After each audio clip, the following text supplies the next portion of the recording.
അവർ സഹോദരിമാരെങ്കിലും ജയിക്കാനേ നോക്കിയിട്ടുള്ളൂ, ഒന്നും വിട്ടുകൊടുത്തിട്ടേയില്ല.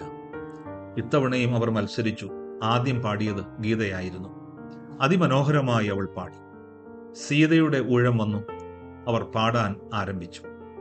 ഇപ്പോൾ അവൾക്കൊന്ന് തെറ്റിയിരുന്നെങ്കിൽ, ശബ്ദം ഒന്ന് ഇടറിയിരുന്നുവെങ്കിൽ, അല്ലെങ്കിൽ ശ്വാസം കിട്ടാതെ വന്നിരുന്നെങ്കിൽ.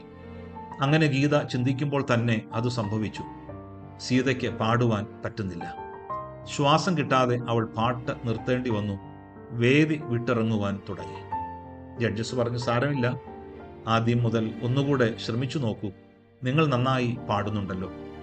അപ്പോഴേക്കും എതിർപ്പുമായി ഗീത അവിടെ എത്തി. ഇല്ല, എനിക്ക് ശ്വാസം കിട്ടാത്തതുകൊണ്ടാണ്. സീത വേദി വിട്ടിറങ്ങി. മടക്കയാത്രയിൽ ഭർത്താവ് സീതയോട് ചോദിച്ചു, നിനക്ക് ശബ്ദത്തിന് കുഴപ്പമൊന്നും ഉണ്ടായിരുന്നില്ലല്ലോ, പെട്ടെന്നെന്താ പറ്റിയേ? അവൾ പറഞ്ഞു, എനിക്ക് ശബ്ദത്തിന് കുഴപ്പമൊന്നുമില്ല, ഞാൻ വിട്ടുകൊടുത്തതാണ്. അവൾ വർഷങ്ങളായി ആഗ്രഹിക്കുവാണ് ജയിക്കാൻ. എന്നാൽ തോറ്റുകൊടുത്തപ്പോൾ അവൾക്കുണ്ടായ സന്തോഷം കണ്ടില്ലേ?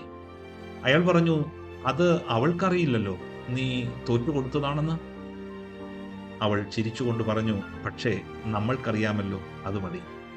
ഞങ്ങൾ മുമ്പ് പാടിയപ്പോഴെല്ലാം ജയിച്ചത് ഞാനായിരുന്നു. ഇത്തവണയും അവൾ വന്നത് ജയിക്കും എന്ന ആശയോടായിരിക്കുമല്ലോ. അവൾ ജയിക്കട്ടെ, ഒരു തവണയെങ്കിലും. എപ്പോഴും ജയിക്കണമെന്നേ ഞാൻ ചിന്തിച്ചിരുന്നുള്ളൂ. ഇന്ന് അവളുടെ സന്തോഷം കാണാൻ പറ്റി.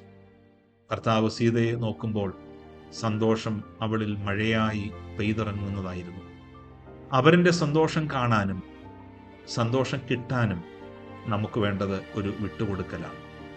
ക്രിസ്തു വിട്ടുകൊടുത്തതുപോലെ ആരും ഒന്നും വിട്ടുകൊടുത്തിട്ടില്ല. അതുകൊണ്ട് ക്രിസ്തു സന്തോഷിച്ചതുപോലെ ആരും ഇന്നേവരെ സന്തോഷിച്ചിട്ടുമില്ല. ജീവൻ വിട്ടു തന്ന ക്രിസ്തു നമ്മുടെ നോമ്പുകളെ പ്രകാശിപ്പിക്കട്ടെ.